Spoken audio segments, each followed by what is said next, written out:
മൺചട്ടി ചൂടായതിലേക്ക് 2 table spoon coconut oil ചേർത്ത് കൊടുക്കുക. ഉലുവ ഇട്ടൊന്ന് പൊട്ടിച്ചെടുക്കുക.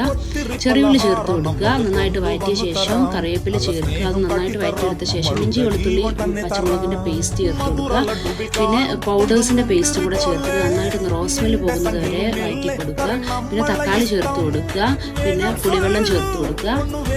അല്പം വാട്ടറും കൂടെ ചേർത്തിട്ട് നന്നായിട്ടൊന്ന് കുക്ക് ചെയ്തെടുക്കുക. അല്പം 2 ടീസ്പൂൺ ഉപ്പും കൂടെ ചേർക്കാൻ മറക്കരുത്. അത് തിളച്ച് വരുന്ന സമയത്ത് 2.5 കപ്പ് ബോയിലിംഗ് വാട്ടറും കൂടെ ചേർത്ത് കൊടുക്കുക. ഇത് നന്നായിട്ട് തിള വരുന്ന സമയത്ത് ഫിഷ് അതിലോട്ട് ചേർത്ത് നന്നായിട്ടൊന്ന് അടച്ചു വെക്ക് 10 മിനിറ്റ് നേരം കുക്ക് ചെയ്തെടുക്കുക. 10 മിനിറ്റിന് ശേഷം നന്നായിട്ടൊന്ന് ഇളക്കി കൊടുക്കുക, അല്ലെങ്കിൽ ഇതുവരെ ചുറ്റിച്ചെടുക്കുകയോ ചെയ്യാം. ശേഷം ലോ ഫ്ലെയിമിൽ വെച്ചിട്ട് ഒരു 5 മിനിറ്റ് കൂടെ അടച്ചു വെച്ച് വേവിച്ചെടുക്കുക. പിന്നെ ഫ്ലെയിം ഓഫ് ചെയ്ത ശേഷം ഇതിൻ്റെ തിളയൊന്ന് മാറിയിട്ട് അതിലേക്ക് 1 ടേബിൾ സ്പൂൺ കോക്കനട്ട് ഓയിലും അല്പം കറിവേപ്പില കൂടെ ചേർത്ത് കൊടുക്കുക. നമ്മൾ കറി സെറ്റ് 5 മിനിറ്റിന് ശേഷം നമുക്കിതിന് സെർവ് ചെയ്യാവുന്നതാണ്. ബൈ.